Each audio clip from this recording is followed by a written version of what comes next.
need another cheeseburger. When they said not everyone deserves a podcast, we didn't listen. The Middle Class Holes. Well, we just got done with our little family vacation to the old Great Wolf Lodge in good old Perryville, Maryland, right outside the Hollywood Casino, Perryville. And I gotta tell you, man, how should I say this? The fitness of the American public was on full display. Or lack thereof. Is that what you're saying? Yeah, at the water park, man.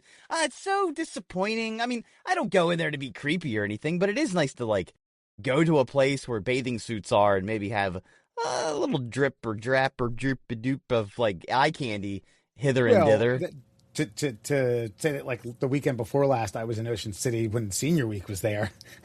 God. And you look away. Sunglasses on, I had to keep my face buried in the book. Like, my God. I'm either reading or I'm in the goddamn ocean. No, but I did have light beers in these like silicone covers. It's like Arizona iced tea, and the tea is misspelled, and Diet Coke. Yeah, nice, very nice. Diet cake. The rule of thumb with Diet Cake. The rule of thumb with that is just don't be a jerk. You know what I mean? If you're inconspicuous, if you're casually sipping beers, if you're quiet, you're not blasting music, rampaging around, the lifeguards aren't really going to care. But the beers? Yeah, as long as it's not glass. They are hunting glass, that's for sure. Mm-hmm. And that makes sense, because people are going to just slice their fucking feet open. Don't be a dick. Don't take glass to the beach. Yeah. Anyway, I digress. Great Wolf Lodge. You saw a lot of Body by Jakes, Billy Blades, Billy Blanks. Well, I think what's disappointing is, like, the dudes... Men in America are working out again. And honestly, the men that were over the age of 40, like myself, we all seem to be in the better shape of everybody. And I get it. Like, you're younger. You've just had kids. You got the little ones. You ain't got a lot of time for hitting the gym. I understand. But, man, there was a lot of, like, you know, these 35-year-old moms, like, you know, they've got the kid. He's like 12, maybe. Like, it's like, come on, babe. You need to get yourself back out there. Right? Come on, get yourself on the treadmill. I end up doing I will give you a hall pass on being annoying on social media to get yourself back in shape. Fine. Get it. But just passable shape. I'm not talking like fitness model. I'm not talking Instagram or Facebook featured. Like, here's my workout. Impossible. Here's my protein fucking meal prep for the week. No, I'm not talking about that. But just tone and just normal. I felt bad because there was a few guys I almost was like, hey, I've been working out pretty hard myself. Got to dial my diet in. What are you doing? I always wanted to have conversations with the guys about their bodies more than I wanted to have conversations with the ladies about their bodies, at least in my mind. But I started doing this thing. I call it concession ogling. And that's where you find someone who may not be all that attractive, but you find their most attractive feature, and then you just admire that one little part of their body. Could be some nice glutes, you know, along the side, not the back, but along the side. Maybe it is a nice shape just on the back, but the front maybe's spilling over a little bit. Maybe there's some good cleavage. You got it. But again, I don't think I could have built a good body out of the entire water park. It was you couldn't Mrs. Potato Head put something together? Nope. The whole fucking park, dude. And, you know, that's not why I was there, but it was kind of eye-opening because you see a lot of times on Facebook these pictures from the 1970s, and the question's always, what do you know about this photo? Everybody's in okay shape. They're not Zac Efron circa Baywatch or anything, but they're like Robert Downey Jr. circa Iron Man, you know, sure. Not some shredded, muscle tone. But yeah. If you have a gut, it's a small little protruding, and you can tell underneath there's some definition. You know, your legs are fit, your body's fit, sweating, glistening. You know, the suntan's beaming. Man, I need a fan here. You're getting a little breathy on yourself. All right. You know, but I digress. It's a water park. It's for families. They do a decent job of keeping that place up and running. I got to give some props to one of the employees there. I actually went on the app to see if I could find an employee list just to give him like a pat on the back because nobody ever does that. Some little kid just decided he was going to dive into one of the tubes for an inflatable. It's you don't go down the inflatable ones. You're going to beat the piss out of yourself against the walls. They're much. It behooves you. Well, basically, it's required, but it behooves yourself to go down the slide with a inflatable because it's just not designed. It's going to beat the shit out of you. That's after you hit the first plunge, the very next thing you're going to hit is a solid fucking plastic wall, maybe the edge of a fiberglass structure contained within to turn the water up. You're going, and that's the whole point of the ride, is to beat against the wall and bounce back and go, bah! And this little kid must have been 6, maybe 7 years old. Just dove right in. This is the thing, had a life preserver on. The guy squeezed him up between his legs and was like, "Hey, buddy, no, you gotta have a tube." And this kid just decided to thrash and scream at the sky. And every time he tried to pick him up, he tried to squirm out of his arms and dive through the tube. And this kid must have been 17, maybe 18 years old. And he was looking around going, "I don't know what to do." I said, "Well, whatever you're doing's fine, bud. You just keep doing that." And I kind of gave him a little buddy clap. And he got his little walkie on. Somebody came up. No parents. This went on for 30 minutes. William and I went up and rode our slide 3 or 4 times before they even got this kid off the platform. Don't know what his issue was. Don't know what. But every time they even gently released their grasp from him, he was just going for it. No rationalizing with him. No, buddy, hey, where's your parents? Nothing. And again, the question is, where the fuck were the parents? Like, yeah. At that point, if he's been, how long was he being held for? Probably 30 minutes, at least. Yeah, 30 minutes. If I'm a parent, presumably I'm somewhere nearby. I'm like, where the fuck is little Jake at? That's a shame too. And you almost, in a perfect world, you want to say, go, just fucking go hurt yourself. Go find out why we don't let people go down this without a fucking inner tube. Now, you can't do that. It's there's liability things involved. The kid gets injured, the parents could sue, blah blah blah blah blah. But perfect. I guess. I mean, this kid was doing, and so to Aiden, either Aiden A or Aiden C, whichever Aiden you were, well done. I did tell him, good job up there, buddy, because he was coming down the stairs after 30 minutes, just sweating, holding on to just a greased pig of a child trying to go down this fucking water slide. It was, but again, Great Wolf Lodge, they do a good job for what they are. They utilize their space very well. They've got some magic game that makes no sense with the theme of the entire attraction, but it forces you to walk the full facility, swiping a wand at fucking random objects on a wall. It keeps them busy, takes about a day and a half to play. Got that done. I won the fucking, the super prize on one of the arcade games. Not once, not twice, but thrice, my friend. Walking out of there. Yeah. I mean, I got us a very quality $70 stuffed toy to take home. Well, I don't know if I have a pinched nerve in my neck. So upper back, lower neck, right around where the thoracic starts. And this past Saturday, I was at my 25-year high school reunion.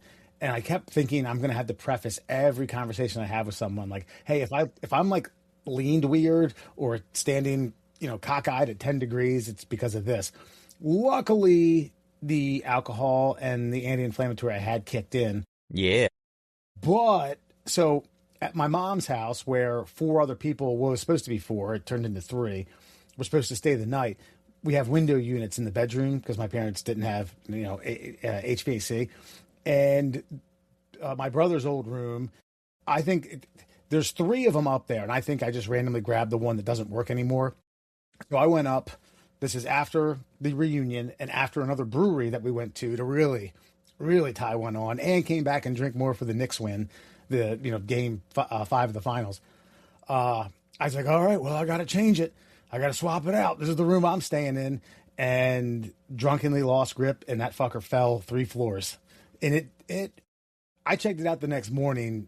I'm not saying it disintegrated, but there was like 60 pieces that I had to pick up around the yard. Nice. That is grade A Wes Fox ingenuity right there. I think I like, the window's a little small. So you can't really you can only get like your neck and head out. And I think I looked down and I was like, oh man, yeah, I'll get that in the morning. Just put the other one in, went to bed. Oh God, that's the thing that freaks me out about cities. Our legal counsel lives up in New York City, and imagine you tried that and you're on like the 70th floor. 70th floor? Yeah. You're not third floor where I was, someone's going to die. And if you don't die, it's because it wasn't a direct hit. And if it's not a direct hit, you're still going to be fucked for months, probably years. Yeah, 70th floor, that doesn't matter. A brick, a speaker, a big powered speaker could hit you, and it's going to cause severe damage. A window unit? Yeah, forget it, man. Get your life insurance in order. Yeah, because there's like this urban legend if you threw like a penny off the top of the Empire State Building, it would go right through somebody. Mythbusters busted that. Mythbusters tried that. Yeah, they had like a silicone, like a replica of a human skull, and they got it dialed in, like the gun that was shooting the coins. If it was able to hit like on its length end without flipping ever, yeah, maybe you put somebody in the hospital. But yeah, the wind's just gonna suck it up. Not gonna happen. But speaking of direct hits, did you get to catch any of the Freedom 250 UFC from the White House? So I feel bad because I didn't. One, I thought what was it on? Was it on like FX or something? It was on cable, on Paramount. Paramount. Okay. I could have, and honestly, Sunday, I got back and just started watching World Cup, and and again, this is like because of my neck, and I waited all day to not take anything. I got home after soccer and pizza and a couple beers with Sarah. I popped an anti-inflammatory and a muscle relaxer because that's the only way I can sleep. And then I was like, by 10 o'clock, I was like on that IKEA recliner, like, dude.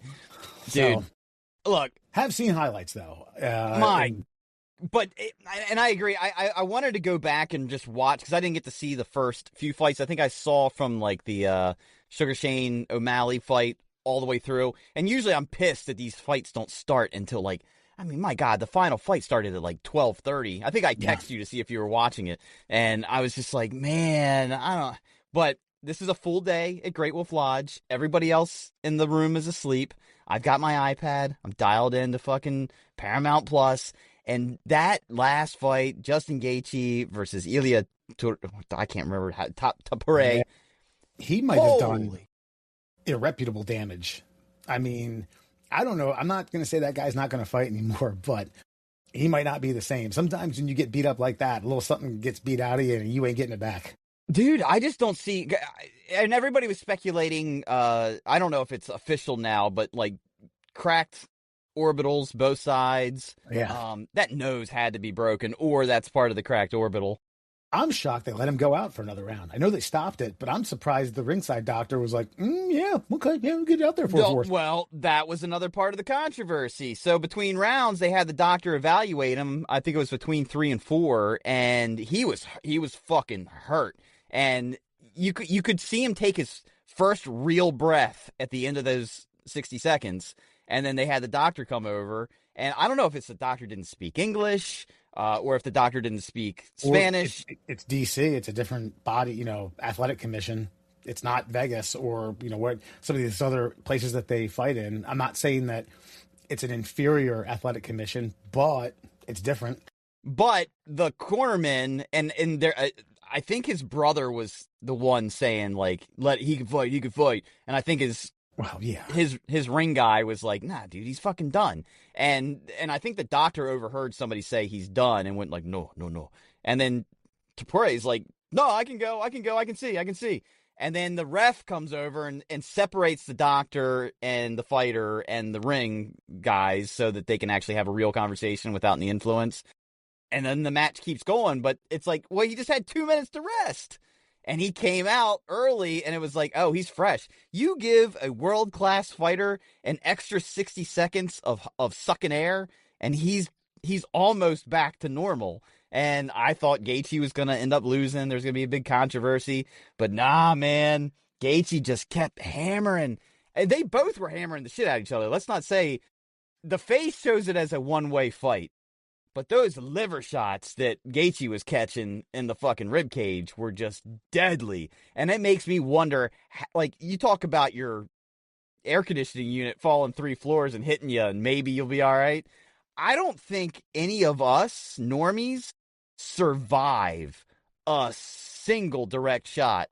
And I don't know how Homeboy lived 4 rounds. But he's still pissing blood as we speak. That's how.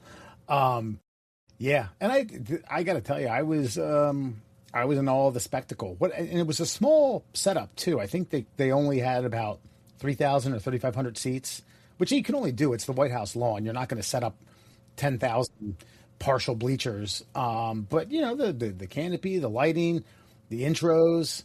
It was wild, man. It was very unique.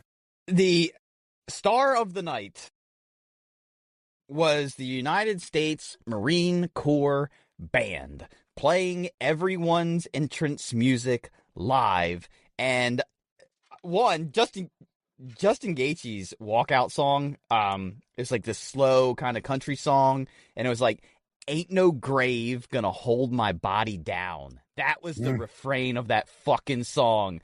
Fucking bald eagle on the fucking Jumbotron. Gaethje's reading the Declaration of Independence as he swivels to the camera with the United States flag over his shoulders. God. Walks past the portraits of every president that has ever sat in that Oval Office, only to walk out of the Oval Office to the ring. And then Ilya comes out to his song. Dude, the fucking bull with the smoke coming out of his nose, all the lights turn red, and the United States Marine Corps Band plays El Matador. And they're singing in this the most perfect Spanish, beautiful Spanish guitar. Oh my God. And then the soccer moms came out to protest. It's Trump's birthday. This is above the White House. Nate Bargatze was there. I'm never going to one of his super clean, family-friendly shows ever again. Can we not enjoy anything anymore? I'm sorry that Donald Trump has another 3 years to go. Oh, it's going to be but I'm sorry. I don't necessarily like Donald Trump. But that was awesome. It has gotten to a point where no matter what, it's grounds for a protest. Yeah. Somewhere grounds for woke culture, putting you on the blacklist. And what the fuck does Nate Bargatze have to do or think about any of this? He was there in attendance because it's an event. Yeah, I know. Well, it was an event put on by Satan, you see? And so now he supports Satan and he co-signs everything Satan co-signs because he loves the UFC. Wait, Satan loves the UFC? Well, I can't like Nate Bargatze because Nate Bargatze likes UFC and Satan likes UFC. There's a great story that Hunter S. Thompson told where he wound up on a train ride with Richard Nixon from where and to where, I don't know. I think it was long enough for him basically, he got handpicked by Nixon's people, probably the press secretary, to be a passenger next to Nixon on a relatively long train ride. I think it was like an hour or two. And for those of you who don't know, and I didn't know this until I read it, Thompson hated Nixon with a burning passion. Thought that he was fucking Satan. And the rules were Dick doesn't want to talk politics. That's it. Like, you can talk about anything else. And they had, apparently, according to Thompson, they had like a 2-hour conversation about college football. And he walked out and was like, man, I still hate the guy, but that was pretty cool. Yeah. Listen, I don't know. I don't know what Donald Trump is. I just know that anybody, even Bill Maher said, if you sit down with the guy, you're not sitting down with the same guy you see on TV. And I think that most people are multidimensional. I'm not saying that Trump has a lot of dimensions, and a lot of them are probably sour and smell like rotten pudding. I get it.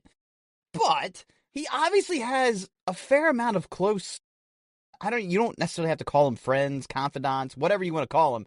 There are a circle of people who have been, he swooned them in some way. I don't know. And I guess that has to be through sheer personality, right? I mean, I guess maybe you could say, well, he can offer favors to everybody. Yeah, he could. He could offer favors to everybody. You're right. But anybody in a position of power could do that. So why is one?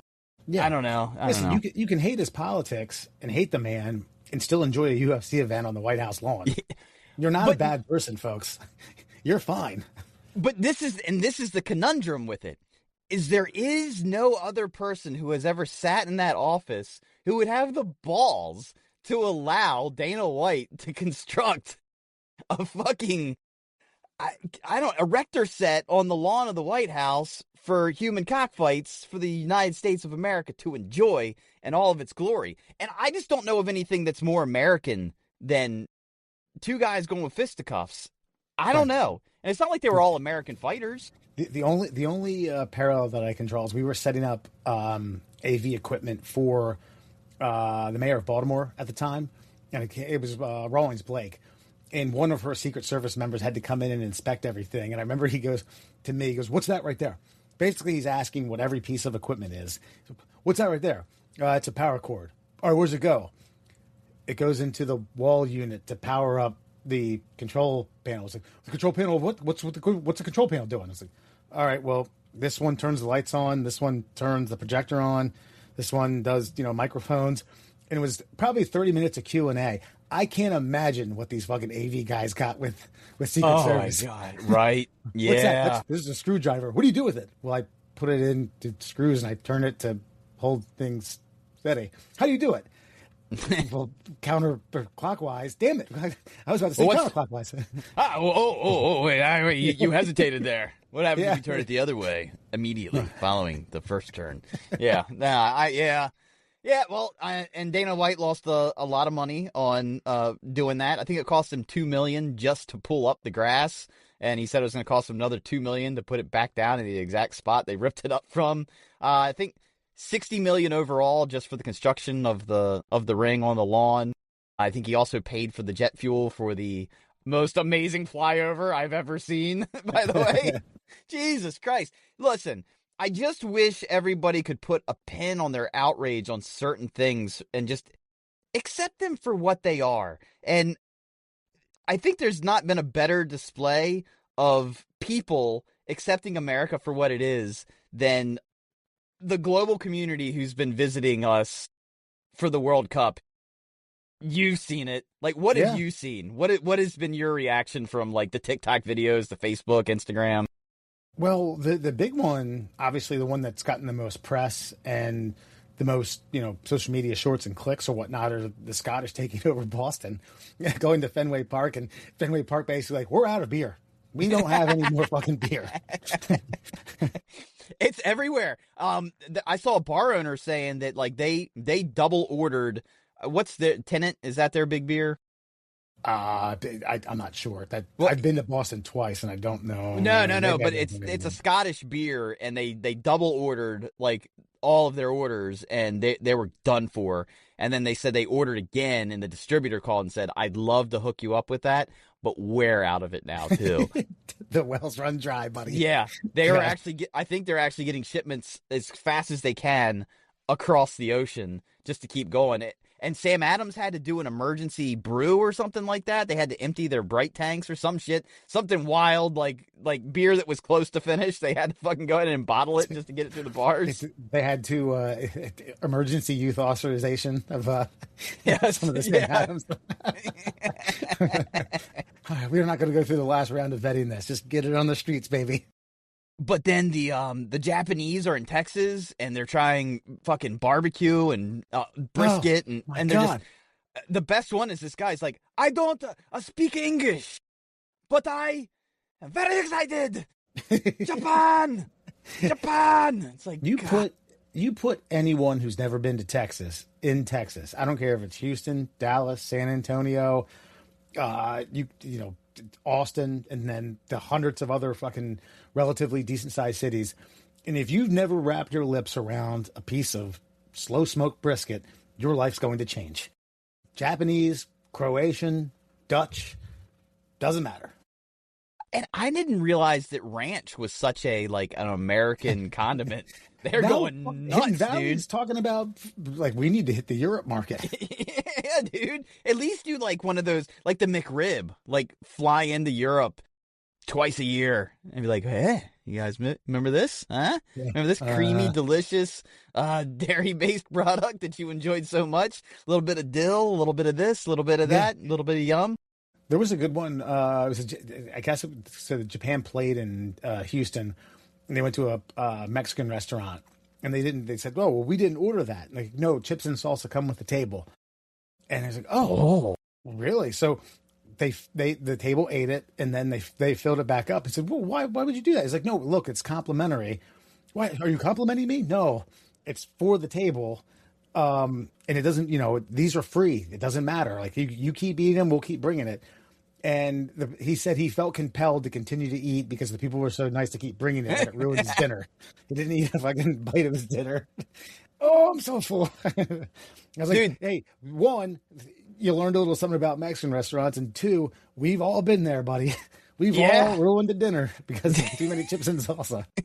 Yeah, well, Norm Macdonald had a great joke about the bread at a restaurant. He's like, really warm up my appetite. You know what I could go for? A loaf of bread. That's right.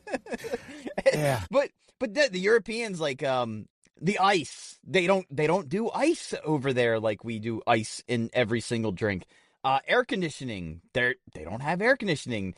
There's a lot of Europeans that are living here and would report back to their brethren like, no, the air conditioning is essential. It's not necessarily a comfort thing. And they're like, bullshit, it doesn't get that hot over there. We're doing hydration breaks at the World Cup because these pussies can't handle the heat, dude. What are you talking about? In indoor arenas that are they're climate controlled.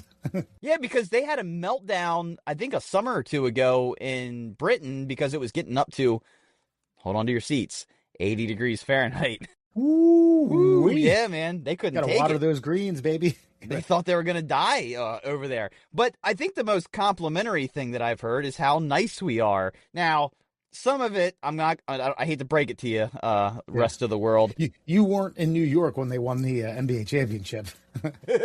And not just that, we do smile and say hi to everyone we pass, but we don't necessarily mean it. But it is kind of hey, how you doing? Hey, how you doing? Hey, they don't get that over there. Like the French, this one French guy's like, I think four people have said hi to me on the street my entire life. Here in America, every person, hey, how you doing? Hello, how you doing? Hi, how are you? So, the mixing of cultures. You just talked about it. Think about it. Japanese guy in a Mexican restaurant in Texas. Yeah. I don't speak English. We got you, buddy. We don't care. It's fine. You're good. Everybody going to Walmart, Sam's Club, like these people are freaking out. They're not used to this. Just seeing these these Irish guys were in a Walmart and they're like, they've got a bag. I got my groceries. I guess I can get the air filter for my car too. You sure can, Danny boy. Football fields of grocery store, clothing, auto, sports, household goods, toiletries, which is about a shop of his own. Deodorant, shampoo, body wash, loofahs, bar soap, women product, razors, shaving cream. It's like 8 aisles. Yeah. Oh, and then imagine all the candies and gums and chips and jerkies that you can get as you're fucking checking out. Oh, you forgot your batteries? We got those right here too. Oh, need a charger for your phone? A case for your phone? As seen on TV. Hey, look at this. You can get a little fan for hanging around your neck. What are these? Those are energy drinks. I'll take 6. And apparently one of the misnomers that they had in their brains before they came over here is that our stadiums weren't going to be able to handle the European soccer fans. And then they're like, oh, there's high school stadiums that seat 70,000 people. That's right. That's right. Yeah, folks, we demolished, 4 rows of seats in order to accommodate this. And it's still fucking 80, 90,000 people. I can't imagine someone who's, I don't know who's playing in Dallas, but let's just say someone who's their home stadium for the team that they root for in the Netherlands is like 30,000. And maybe they've ventured into Amsterdam to Johan Cruyff Stadium, which I think is like 65, 66. It's very nice. Don't get me wrong. It's beautiful. It's state of the art. But I would like to get me with the camera, them walking into Jerry World for the first time. Yeah, just looking up at the screen. Yeah, or LA. Oh my God, dude. Yeah, and the reason I'd like to bring this up right here is because we just talked about how much we hate ourselves when we put together an amazing event like the UFC on the White House fucking lawn and self-loathe about how bad and evil we all are if we like something of that nature. And then you've got the rest of the world coming in saying, we all thought Americans just stabbed and shot each other all day, every day, and we're hateful and spiteful, and we're segregated and didn't like each other, and then we walk around your cities and towns, and we're amazed at what we see. This is lovely. We'd love to be here. America is the greatest country in the world, and yet the citizens inside are like poisoned for some reason. I don't understand it. Yeah, that's just weird self-reflection. I don't get it. Like, I can imagine someone being in Kansas City, arguably the barbecue capital of the world, and just, gaining 4 pounds of brisket and rib meat, and then following their team into Seattle and be like, all right, time for more brisket. And then going down to the fish market and watching guys, John Elway, a goddamn 30-pound fucking cod. Whoa. All right.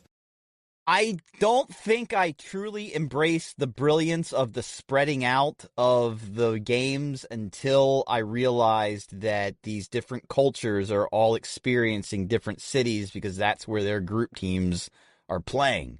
And so they're like, Boston right now is Scotland.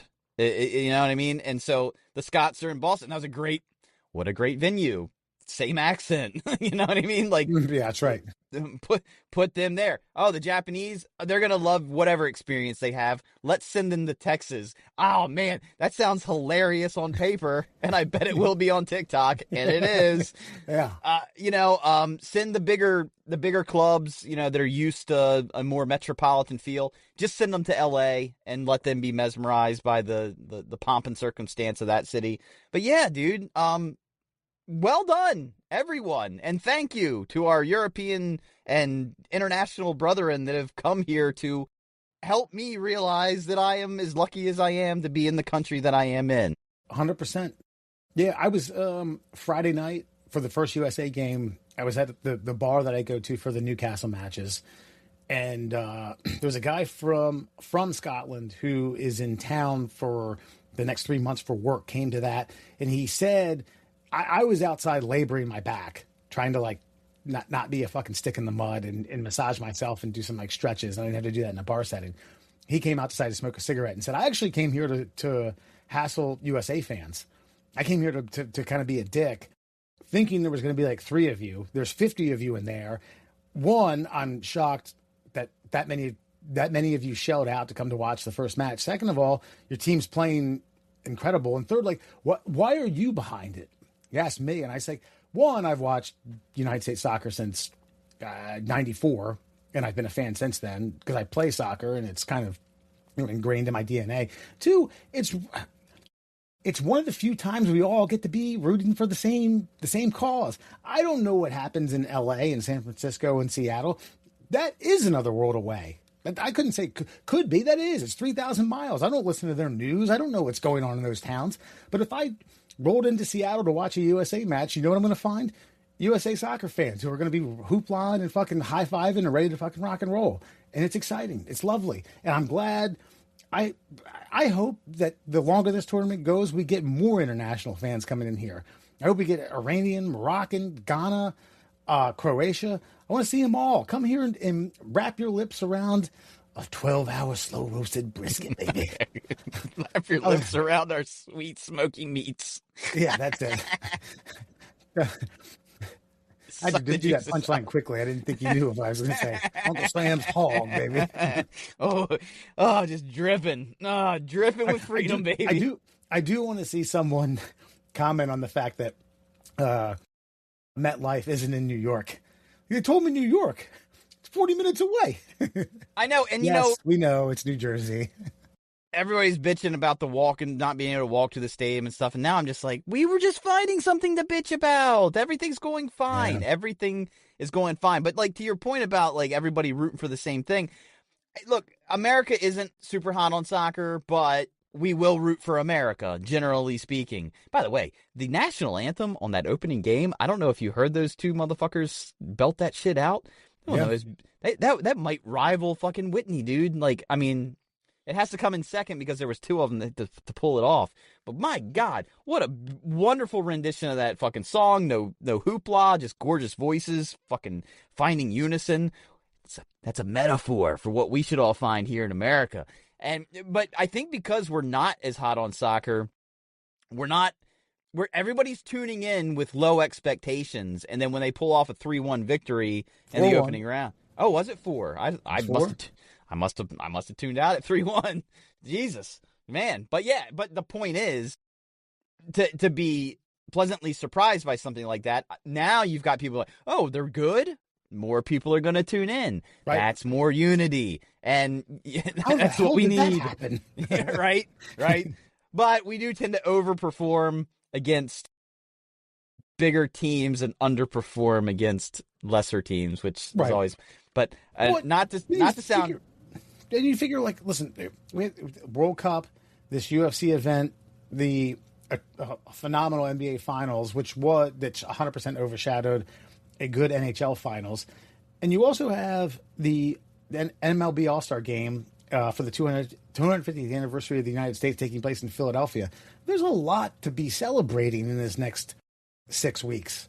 So I would just personally like to say, just if you have to, I don't know if you can, if you could, just ignore the person in the building and enjoy the country that is ours and everything that it has to offer. And this is what I think you and I were having a personal conversation, and I was just kind of like, sort of, if it went the other way from, like, for the presidency, I feel like we would all be forced to feel bad about ourselves.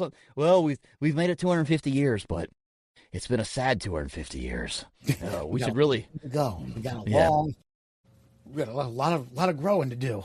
We got a lot of milestones to get over. And I know a lot of you hate the guy that's there now, but he is the exact opposite. Like, America's the greatest country it's ever been. We're going to celebrate the shit out of it. And I'm kind of in let's celebrate the shit out of it mode. I'm sorry. If that makes me, I guess that makes me MAGA, I guess, because I want to be proud of the country that I'm from. And by the way, diversity, they showed because I don't follow the national team. I didn't know who was on it. And it's like, here's the keeper, obviously going to be a white guy. And it's like, black guy, black guy, black guy, black guy, white guy, black guy, white guy, black guy, black guy. And I went, babe, we're going to be good this year. Diversity will prevail, motherfucker. That's what we need. We need multicultural soccer players, and that's what we have. We gave up on white guys sprinting in the 30s. All right? But I was seriously happy. I was just like, fuck yeah, baby. Yeah. We've got some dudes that can hang. They're not going to get tired in the fucking 70th minute. We're going to go all the way. We got 90 minutes of us. Not to get too soccer deep on this, because Derek asked me this. We were having a beer on my mom's back patio prior to going to the 25-year reunion. He asked me what's changed. And I said, what's changed is we have 13 guys from 2022 who are on this team. All right. So you have a unit that has gone from like 21 to 22. A couple of those guys were like 19 and 20 to their mid-20s, who are getting into their prime, who've continued to play together, who have finally convinced themselves we can compete. We can fucking take this fucker a long way. And I saw a report after they beat Paraguay the next day. They weren't celebrating. They're like, yeah, we won, and we got to get back down to business. We got practice. We got Australia coming up in 6 days. Job's not done. I was like, yes. Thank you, dude, boys. And the way the groups have gone, if we can get one more win, it's pretty much pretty much the Turkey game's going to be, I said, don't make the Turkey game meaningful. Get the 2 wins. If you lose it because you're playing backups, fine, but don't get that and like we have to get 1 point, or else we're 1 or 3 points. If we lose, we're out, because they're a good team. But again, I don't want to get too deep into the USA soccer. We were talking about celebrating Uncle Sam and 250, baby. Well, of course, I've got a multinational household here, so of course I have to root for. I almost didn't want to put it on. I told her, I was like, "Listen, I can't wear this Ronaldo jersey." He's like, "But he's Portugal." I'm like, "I know, but America's in it, and I don't feel right putting on this red and green here." And I also stupidly, William asked me because I guess that's a big thing going around the elementary school was Ronaldo or Messi, and I kind of didn't hesitate, and I was like, sorry, it's Messi. It just is. Yeah. I mean, if you're gonna build a team, I was like, that guy's gonna dribble and score. Like Ronaldo's gonna stand there for 70 minutes until a cross comes perfectly across the middle, and yeah, he's gonna put it in the net for you. But Messi's gonna make four dudes look like they've never played the game before. Yeah, and get multiple goals. Sarah and I were talking about because we watched that Argentina game where he scored the hat trick, and she said, do you think he's the GOAT? And I said, I do, but the only other person that you can make an argument for is Ronaldo. You can talk about Pele and the original Ronaldo and a handful of other guys, but I think at this point, just due to the longevity, 20 years of sustained dominance and really just taking the sport, to where it is today, Ronaldo's the only other person that you could. Yeah, if someone comes up with an argument, I'm not going to be like, no. I mean, that guy was phenomenal for 15 years. Yeah. Well, no, I mean, he still cherry picks and he still hits a hell of a set piece. But again, Messi's a dynamic player. Like he can, if it's crunch time and nobody else is playing well, he can still play well and elevate your team. If the guys on the outside aren't hitting balls in the middle the right way, then Ronaldo's just not kind of a presence. Guy. Yeah. At this point. So, all right. Well, I think it's time to get smarter. I think it's time to broaden our American horizons. Get silly. Let's get to it. 5 fun facts for you fuckers on a Friday. We are the Middle Class Holes, Foxman, Murr, and this is Fun Fact Friday, and it is going to be a World Cup-centric Fun Fact Friday. So we've got all these cultures visiting the United States, big soccer cultures, obviously. I know America doesn't celebrate it quite the way they do overseas, and we've talked about the Scotsman taking over Boston. So what are some of the quirky routines that these soccer fans like to pull off in their home country that they're now adopting right here in the good old U.S. of A? So, did you know, right now, during the 2026 World Cup in Boston, members of the Tartan Army, Scotland's famous fun-loving soccer fans, they've been Glasgowifying the city by perching traffic cones on local statues, like George Washington, Bill Russell, and more. This isn't random mischief. It's an export of a beloved Glasgowian tradition dating back to the 1980s. The equestrian statue of Duke of Wellington outside of Glasgow's Gallery of Modern Art has sported an orange traffic cone on its head for decades. Authorities remove it, locals replace it, and now it's become an iconic symbol of cheeky Scottish humor that even inspired Bansky praise and merchandise. So I've seen pictures of this. There are orange road cones on every statue in Boston right now. Yeah. Well, you said they're cheeky. You might catch a sandbag to the cheek. Fucking around all drunk at night. Something else beautiful that they've done. Remember the cop slide in Boston? The one that everybody was like, people are dying and getting hurt, and then the cop went down and beats the shit out of himself and comes fucking flying out like a fucking tampon in a lubed up vagina. You know what I'm talking about? You know what I'm talking about?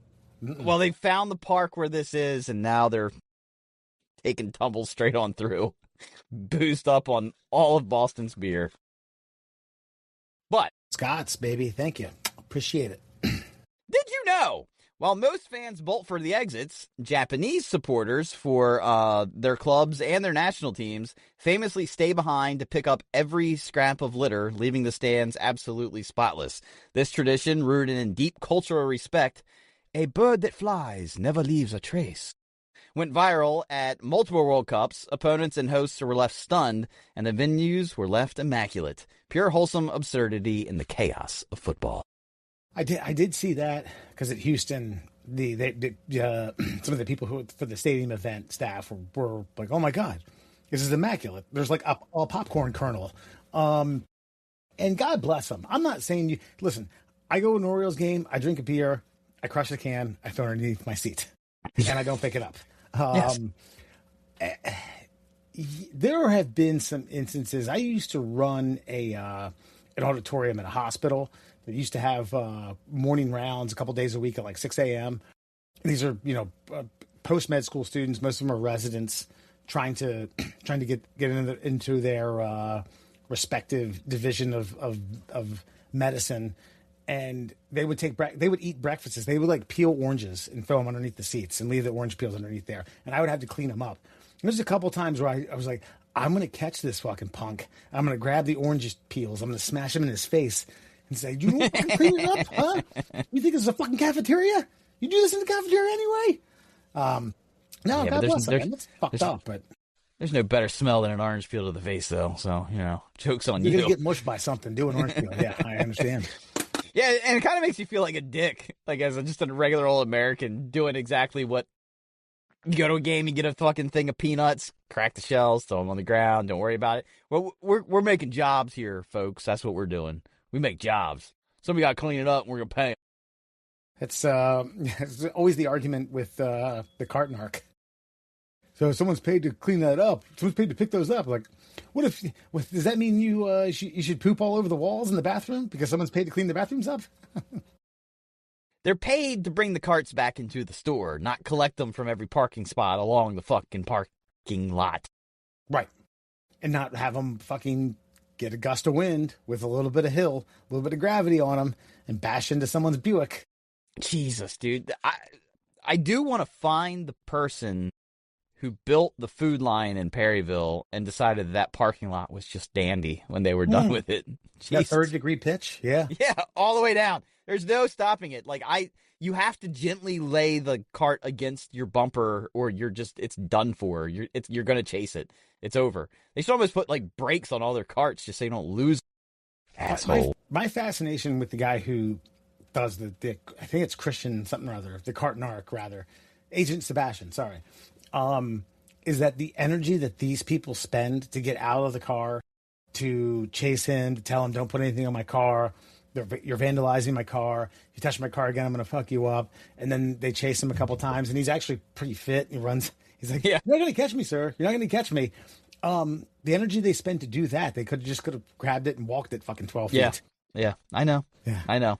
No, the irony. There's two people in this world. It's cart putter backers and cart leave them where they are's. And the leave them where they are's need to be tarred, feathered, and dropped to the bottom of the ocean. But did you know fans of Norwegian club Bodø Glimt wave oversized yellow toothbrushes in the stands like battle flags? It all started in the 1970s when a supporter handed the capo, the guy who's supposed to lead the crowd in their chant, a yellow toothbrush instead of a drumstick for conducting the chants. Now, it's a full merch line and Arctic symbol of quirky defiance against bigger clubs. Nothing says, we're brushing aside the competition like a 2-meter toothbrush in sub-zero winds. I just thought maybe it had something to do with the dental hygiene of the Norwegian people, but it's much more deep-rooted than that. But that is what I love about soccer clubs, is like they like these uber inside jokes that turn into this big production. It becomes like their identity in some capacity. Some grandfather's like, in my day it was 2.5 feet. What? Why is it 6 feet now? Well, that's how this goes. It's progression. We're growers, not showers, Grandpa. Yeah, that's right. We all have big jumps. Did you know Icelandic fans, the Tolfan, perform a synchronized slow build Viking clap, arms raised, a booming "huh" shout, and then claps that speed up into a thunderous roar. It exploded globally during the Euro 2016 and the World Cup, turning Tiny Iceland's matches into epic spectacles. A part war cry, part group hypnosis, hilarious intimidation for the opponents. I didn't know what it was called. I did see it in both Euro and the World Cup. And, I mean, I don't want to necessarily say I thought it was tacky. I didn't, simply because of the fact it was Iceland. You know what I mean? Right. This is not even David. This is David of a small village of 800 people. Yeah, and it is pretty cool. There's you can look this up on YouTube. So Iceland has a professional team, as most Europeans do, or professional league rather, as most Europeans do. And they had this thing where a tier 1 team of 11 played 22 just average Joes, guys like ourselves who can play soccer. So it was 2 goalies, 20 field players versus 11. And I think the pro team ended up beating him like 7-1 or 7-2 or something like that. It was just funny as shit watching 2 goalies try to block shots from 18 yards out. Like, ooh, right. Yeah, just these piss missiles coming in from throws. Yeah, but I mean, I think Maria said like Ronaldo was doing that clap at some point. Like, and hey, man, I love when stuff like this goes viral. Think about this. Think about like Jack White and the oh, like that's taken over the world. Imagine a song that you wrote with one other person. You know, I mean, the White Stripes were him and Meg, and they, you know what I mean? And then that like one little like bum bum bum bum bum bum bum becomes a global chant sensation. Yeah, played at every sporting event. Because like it started at Penn State and migrated south to where we are. And I thought, like, okay, this shouldn't leave here. You know, this is Penn State and the Ravens. That's it. Maybe the Orioles on occasion. And it's just so fucking popular that you couldn't hold the gates on that puppy. I'm not gonna lie. The first time I ever heard it was at an O's game, and I thought that it was being produced there because I thought it was like they were saying like the yeah, that makes sense. And so I thought that was our thing. But yeah, and so I was very sad when I didn't see it spread, but it's fine. It's fine. It's like the Killers with Mr. Brightside. Like the Europeans, by the way, that song, once it debuted on the charts in Europe, it's never left. Really? Yes. It's the longest charting single in the history of music because it's like basically Europe's national anthem at this point. Yeah. So Mr. Brightside has never fucking left the bill, whatever their Billboard charts are over there. Right. The Billboards. The Billboards. And finally, did you know when their team scores, thousands of Polish supporters turn their backs to the pitch, link arms, and jump up and down in a massive synchronized wave while singing, creating a sea of bouncing jerseys that looks like a human pogo party. It went mega viral during Euro 2012 and has since spread to other clubs. Equal parts intimidating and absurdity, plus joyful. Nothing says, we're celebrating, like mooning the other team in-game in perfect unison. It's called plunging, I believe. Okay. See, I just think sprained ankles. That's what I think. I don't think they're going that high. I think it's more of like a heel-toe kind of thing. Stepping on other people's feet, man, that's grounds for a sprained ankle. I mean, I don't know. That we can always go back to our youth when Polish people were constantly the butt end of being dumb jokes. I know. I was getting ready to say, like, the most Polish thing about it is, like, turning your back to the game. Like, you know, like, but this was made famous to me by none other than Oasis, because Oasis obviously had their big comeback tour last year, and he's like, oh, we're all going to pawns, and, like, Liam is, like, telling everybody to turn around and bounce during a song and, like, not look at the stage. And there is something kind of, I don't know what you call it. Like, you don't want to miss the game, right? So it's almost like there's like this weird giddy energy of like, I might be missing something. I might be missing something. I might be missing something, but it's all, I don't know. There's like this build up to like, I'm so happy we scored, but I don't know. Did you play for George Reynolds? No, he left by the time I got there. Intensity! Because he always claimed that the other team was most likely to score a goal within the first 5 minutes after you scoring a goal. After you scored, yeah. We still did like the 60 seconds of just ramming it back down their throats to make sure that they didn't do that. That was still a hangover of it. But I get it. Yeah, I do wonder how long that goes on. You know, everyone's jumping up and down for a minute, and it's either you're tired or someone's like, "Hey, man, game's going back on. Time to break the chain." Yes, yeah. Maybe that's the thing is maybe it goes on until somebody turns around. Right. And then who's the dick? Who's the bitch? Don't be a bitch. But I want to watch the game. Was Zawaski over there? And that, my friends, is your World Cup Fun Fact Friday. So tonight, before you go, we hit you up with a little thing out of the Huffington Post. Sorry, folks, it's 2 years old, but it still rings true. Man getting vasectomy when earthquake hit. Thought doctor was making a joke. So Justin Allen, a 33-year-old father of two from Horsham, Pennsylvania, got a whole lot of attention on social media Friday when he posted about his experience during an earthquake that hit the East Coast around 10:23 a.m. with a preliminary magnitude of 4.8 on the Richter scale. Let's just say it struck while he was in the middle of a very delicate procedure. A fucking earthquake happened in the middle of my vasectomy, he wrote on X, formerly Twitter. Yeah, your thoughts on? I mean, I think there's like any surgery that's taking place. I mean, like a heart surgery, brain. Oh yeah, those are obviously worse opportunities for things to go bad. You're about to give some woman a spinal tap while she's about to give birth.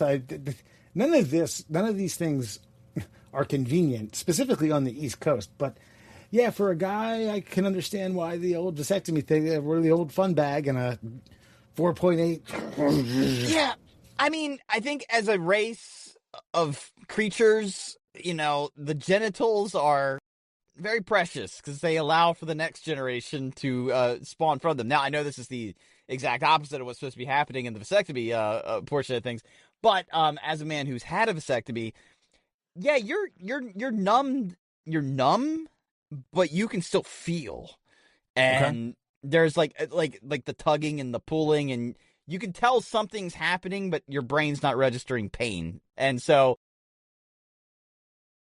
obviously if something squirrely's going on, like a 4-point-something earthquake, you're gonna be a little concerned about one of your, like, not your tubes being tied, but your fucking ball being fucking severed off. Is this normal? Does the OR usually shake like this?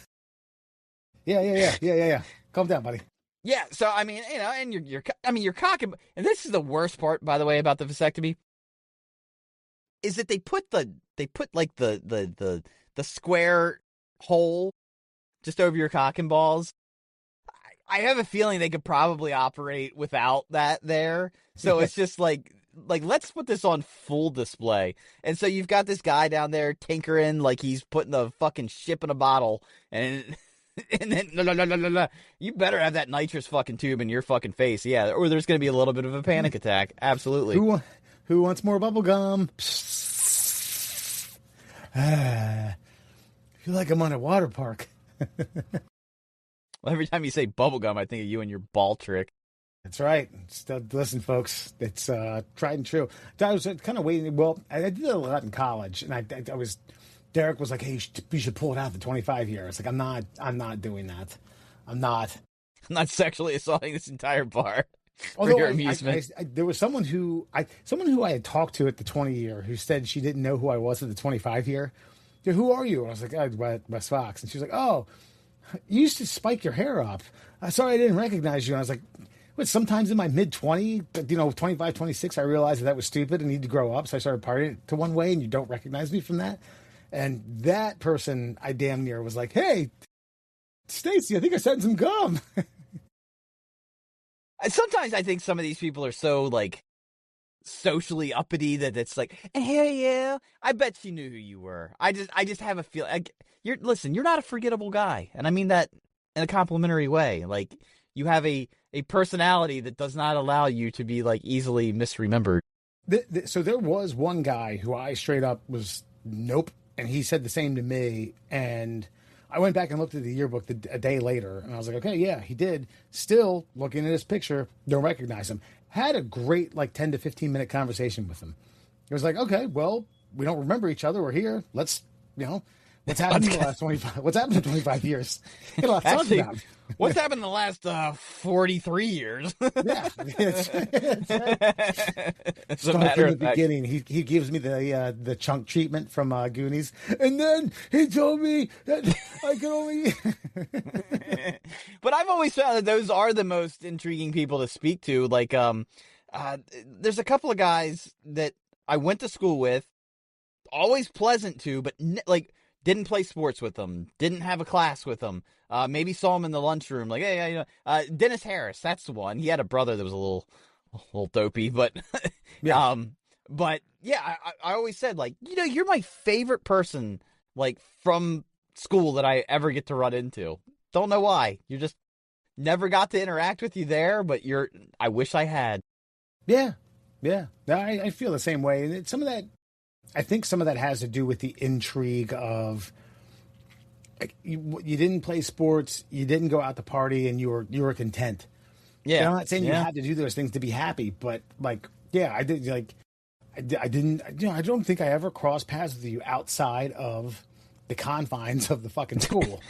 Well, I did all those things, and yeah, my mental health was like, through the roof, Wes. Right. Yeah, they shouldn't. You know what? Let's go to the bar, get a shot. Let's try to hash this out. God, yeah, it's nothing like social pressures. Like, don't avoid them or anything. That's right. That's right. All right, folks, that's all the time we have. We'll be back next week with more Middle Class Holes. You can find us on all your social media platforms, Instagram, Twitter, TikTok, YouTube, and Facebook. You can even catch us out on X. I think we still have an account there. Email us at tickleourtummies@gmail.com. This is Foxman and Murr signing off. It's been fun. We'll see you next week. Adios.